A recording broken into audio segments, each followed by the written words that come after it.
Welcome, all of you sauce and gravy lovers out there. This is Johnny Mac with the Sauce and Gravy channel. Hold on to your hats, get ready to upgrade your dinner game. I'm going to show you how to make a sloppy joe, and I bet you've never seen a sloppy joe made like this before, with an easy, fresh homemade bun and a secret sloppy joe ingredient that makes all the difference in the world.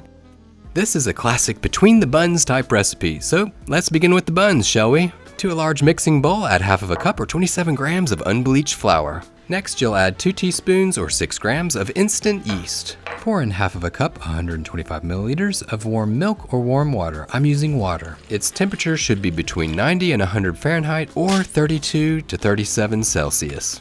This is the first step of the bread making process for the buns. This is the sponge. It's a pre-fermentation method. It's a fast method that helps with the flavor and with the digestibility of the grains.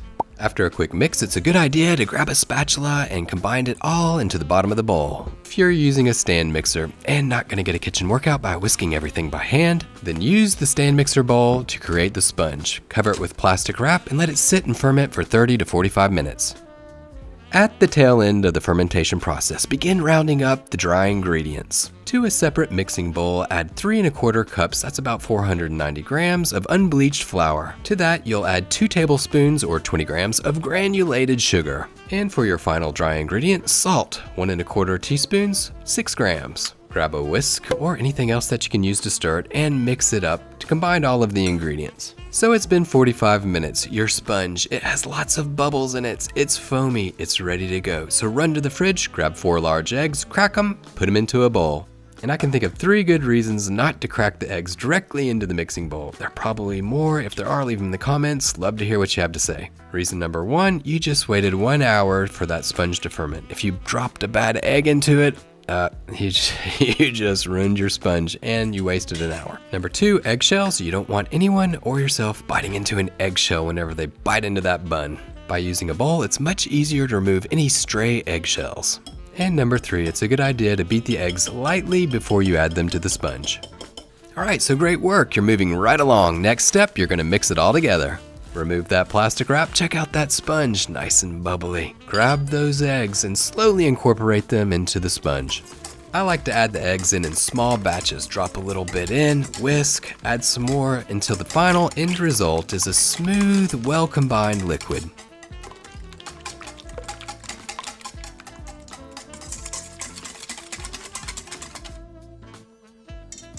Now it's time for you to drop in the dry ingredients. You can either drop it into the stand mixer, use the paddle attachment, beat for 2 minutes on low speed, or you can mix this all by hand. Once the dough is well combined and it's hydrated, it's time to let the dough rest. Now if you happen to be using a stand mixer, remove the paddle attachment, get all that dough off of it. We're not going to use the paddle attachment anymore, just put it to the side. Cover up the dough with plastic wrap and let it sit for 5 minutes. After a little nap, which helped the gluten to develop in the dough, it's time to start mixing again. If you're using a stand mixer, break out that hook attachment. If you're mixing by hand, grab a large spoon. For this step, you're going to incorporate room temperature butter. So it's a good idea to let it sit out. I usually put it out in the morning, and by the time it's ready to go to be put in the dough, it's perfect room temperature. Turn your mixer to medium speed. Use unsalted butter, 1 stick, half a cup, that's about 113.5 grams. Add a small amount of the butter in at a time. Once it's incorporated into the dough, add the next batch. When the butter is completely mixed into the dough, turn your speed down to low and mix for 6 to 8 minutes. At that point, your dough should be sticking to the hook. It should be off the bottom and the sides of that mixing bowl. If you're going for that kitchen workout and kneading by hand, you'll knead it for about 10 minutes until the dough is smooth and soft and not sticky. Everything is looking great at this point. You should have a nice hunk of dough on your table. Form it into a ball. Put it into a greased bowl. Quickly spray the top of the dough with some oil, cover it with plastic wrap, and let it sit for 90 minutes or until it's doubled in size. After a good rest, you should have a big, bulging, happy ball of dough. Remove the plastic wrap and dump that dough onto the workbench. And this is the part of the bun making process that I really enjoy the most. This is the most satisfying, shaping the dough. The first step is to create a nice long log, trying not to smash out all of the air, trying to keep it as fluffy and light as possible. Next, you'll cut it into equal portions. Each of these portions for this recipe were approximately 100 grams apiece. You can eyeball it if you like, however, using a scale makes it just so much easier. This is important. This is what makes those buns so beautiful. Put the smooth side of the bun down, and without tearing it, grab the side, tuck it up into the center, hold it with the thumb until you have a nice brown pouch. This is my favorite part. Put the seam side down, careful not to let them come out. Cup your hand, and then put your hand over the ball and rotate in a circular fashion really quick until the ball is nice, smooth, and lo and behold, a baby ball was formed. Place your beloved dough balls that you work so long and hard on a baking tray that's been greased or that has parchment paper. You can cover these guys with a tea towel or give them a light mist with oil and cover with plastic wrap. Let them sit and rest for 1 hour in a warm place, and voila, you have some nice fluffy buns. Melt some unsalted butter and carefully brush your buns with it. Preheat your oven to 375 degrees Fahrenheit or 190 Celsius. Put your buns in and cook them for about 15 minutes until they're lightly golden brown on top. Your house, it now smells like a bakery, your mouth is watering, and your neighbors, they're knocking at the door asking what time they should be coming over for dinner. All kidding aside, your buns, they look great. No pun intended. No, really, at this point, your buns, they should look perfect. Check it out, nice and round. Those are buns to be proud of. Put these guys on a wire rack, lather them up right away with some unsalted butter. And in the end, this recipe, it made 10 delicious buns. Let them rest for a couple hours, and that gives you plenty of time to make that delicious Sloppy Joe recipe with a secret ingredient. As normal, you'll begin with the prep work. Grab 1 medium green bell pepper, wash it, slice it, and dice it. And here's an easy way to cut it without making a mess with all of those seeds. Make sure that the top is flat, cut off that stem if it sticks out, place it top side down on the cutting board, then carefully slide your knife down the grooves of the green bell pepper, and voila, there you go, a nice neat package. You'll finish off that green bell pepper by cutting it into small, bite-sized pieces. You're almost done with the prep work, just grab one more item, a medium-sized yellow onion. Remove that pesky skin and slice it and dice it.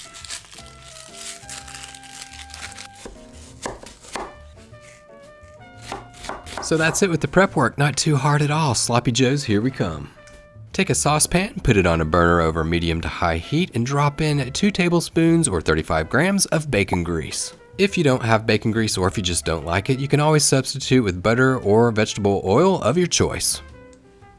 After the grease is melted, round up that 1 medium diced onion and that 1 medium green bell pepper that's been diced, drop them in. Cook these guys over medium to high heat for about 5 minutes until they're tender and soft. And I know some people like to caramelize the onions and green bell peppers. If you like to do that, go for it, knock it out. That's the great thing about making things from scratch or making homemade dishes. You can make it however you like. Once tender, push everything to the sides, make a well in the center, crank up that heat to medium to high. If you turned it down, drop in 1 pound or almost 500 grams of ground beef. And Sloppy Joes are known for being obviously a mess, but you don't want it to be greasy.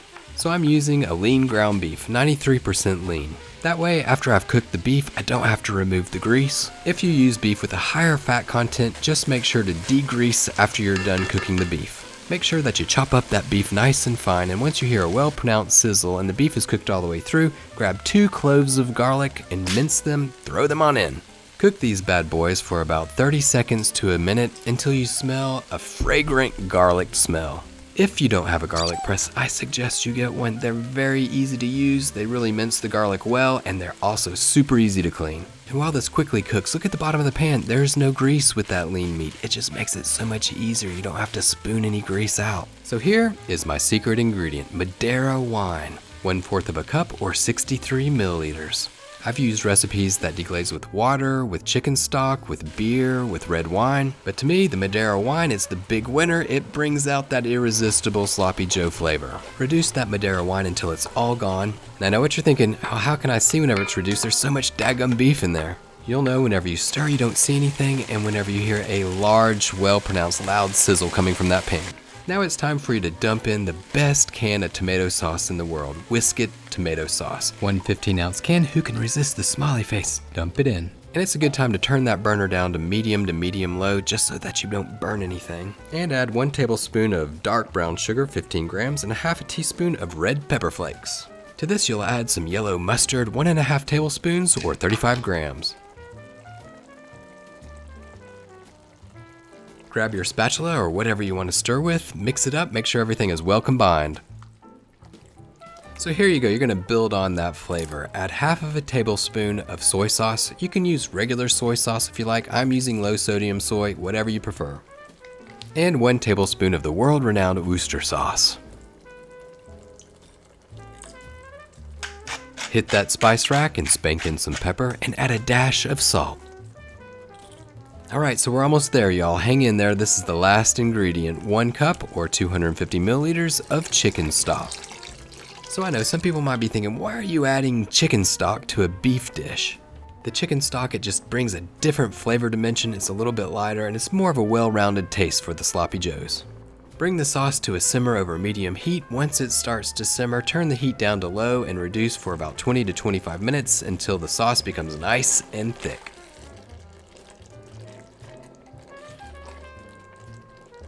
And a good indication that you're done is whenever all of that sauce liquid, it is pretty much all gone, and whenever you take your spatula, scoop it down into the meat and lift that meat up and it stays stacked high on that spatula just like it would a bun, then you're ready to go. As always, grab your spoon, give the sauce a taste, adjust the seasoning if necessary, add salt, add pepper, add some spices if you want to throw some cayenne to kick it up a notch, why not? And this typically should serve 4 people. Unless you're really hungry and love sloppy joes, it might just serve 1. Well, thanks Sauce and Gravy Nation for watching. I do appreciate all of your support and I hope that you found these 2 recipes helpful. And if you're not a member of the Sauce and Gravy community just quite yet, smash that subscribe button. It's free and you'll have access to a wide variety of sauce making tips and techniques. Well, thanks again for watching and remember to keep whisking, y'all.